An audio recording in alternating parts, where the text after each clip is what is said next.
Gisuspenso usa ka tuig sa ombudsman ang mayor ug vice mayor sa lungsod sa Minglanilla, lakip ang mga kauban sa sangguniang bayan, diin duha na lang ang nahabilin.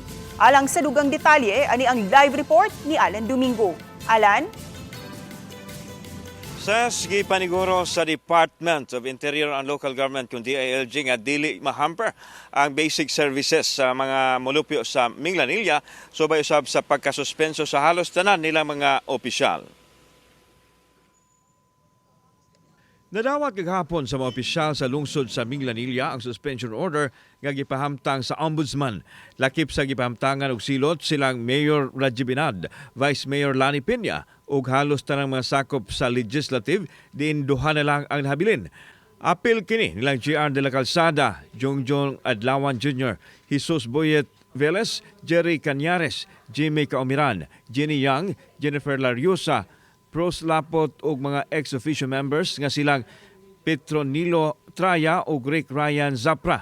Sa nakuha dokumento sa Balitang Bisdak gikan sa DILG Provincial Office, gisuspenso ang mga opisyal tungod sa grave abuse of authority, grave misconduct, gross neglect of duty, harassment, oppression ug uban pang mga administrative offenses base sa gipasakang kaso sa usa ka private entity.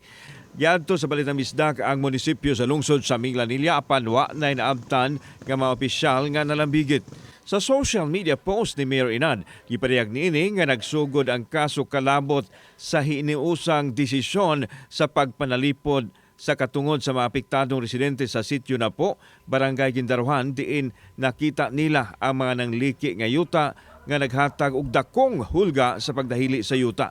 Girespeto sa mayor ug mga kaubanan ang hukom sa ombudsman ug ang proseso apan mohimo sila og mga legal remedies. Nagpabiling normal ang operasyon karon diri sa lungsod sa Minglanilla human gipatuman sa ombudsman ang suspension sa mga opisyal dinhi sa maong lungsod.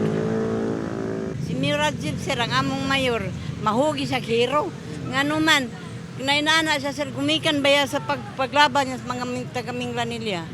Di siya gusto nga ang Minglanilla sir maalaot kay asa ibutang ang basura ato dito niya. Ako sir taga Manduang man ko.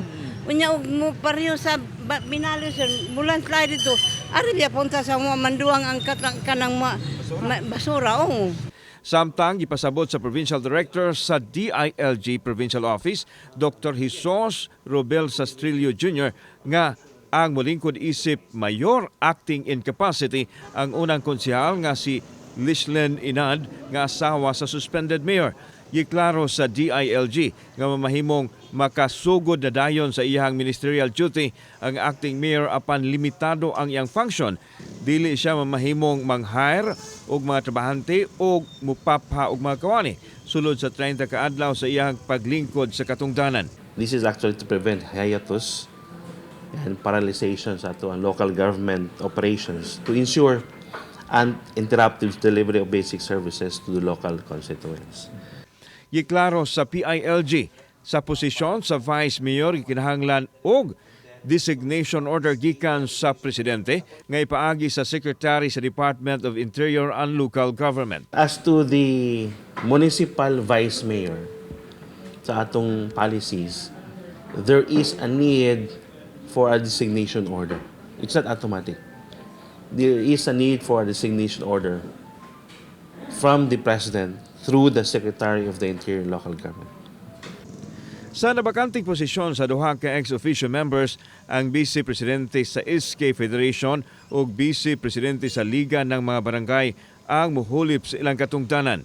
Gipaningkamutan sa DILG nga maplansa ang tanan nga gikinahanglan aron mapadali ang pagbutang og mga muhulip sa nabakanting posisyon aron dili mabalda ang batakang serbisyo sa katawhan sa lungsod sa Minglanilla. We are requesting to expedite the selection and nomination of their temporary endorsement and nominees. Sa ato na sayra, base usab sa social media post, sa first councilor nagsugod na siya og function as mayor acting in capacity sa lungsod sa Minglanilla. Dagang salamat, Alan Domingo.